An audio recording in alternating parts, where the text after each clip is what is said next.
Ата-ана еңбек етіп, балалары өмірдің рахатын көрсе, немерелері қайыр сұрайды. Байлықта досы көп, кедейлікте туыс та жоқ. Олар күлетін үйге бақыт келеді.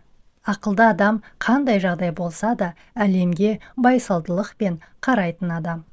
Ата-ананың сүйіспеншілігін түсіну үшін сіз өз балаларыңызды тәрбиелеуіңіз керек. Барын салып, қалғанын тағдырға тапсыр. Әмиян секілді қыз да қараусыз қалмайды. Өмірлік тәжірибе даналықтың атасы, есте сақтау анасы. Бір жақсы сөз қыстың 3 айын жылытады. Тіпті жақын достардың арасында да қашықтық болуы керек. Тек бір жақты тыңдап, шешім қабылдамаңыз. Жаман адам қатесін ақтауға тырысады, жақсы адам оны түзетуге тырысады. Ақмақ пен ессіздерге жол аш. Адамға күмәнданбас бұрын 7 рет тексеріңіз. Ең кішкентай жәндіктің өзіндік батылдығы бар. Әдемі жүзден жақсы жүрек артық. Адамға емес, таяққа сүйеніңіз. Адамдар қартайғанда қайтадан бала болады. Жылқыны мінуден адамды қарым қатынасынан таниды. Жаман иесі шөп өсіреді, жақсы күріш өсіреді. Ақылды топырақ өңдейді, көреген жұмысшыны тәрбиелейді.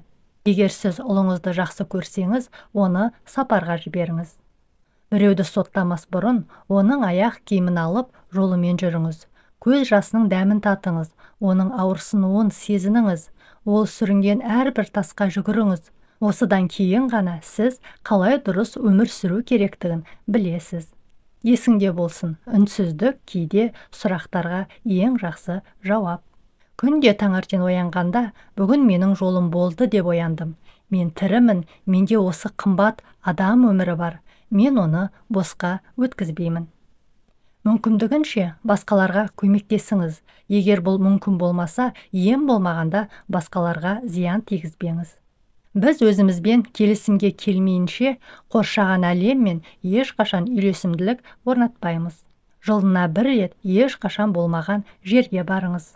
Дау-дамайларда тек қазіргі туралайды, өткенді еске түсірме. Сіз жоғалтқан кезде сіз жинақталған тәжірибені жоғалтпайсыз. Мен туған күнімді тойламаймын. Меніңше бұл уақытты босқа кетіру сияқты. Мен үшін бұл күн ерекше емес. Бір сөзбен айтқанда, әр күн туған күн. Сіз таңертең оянасыз, бәрі жаңа және жаңа. Ең бастысы, бұл жаңа күн сізге маңызды нәрсе келеді.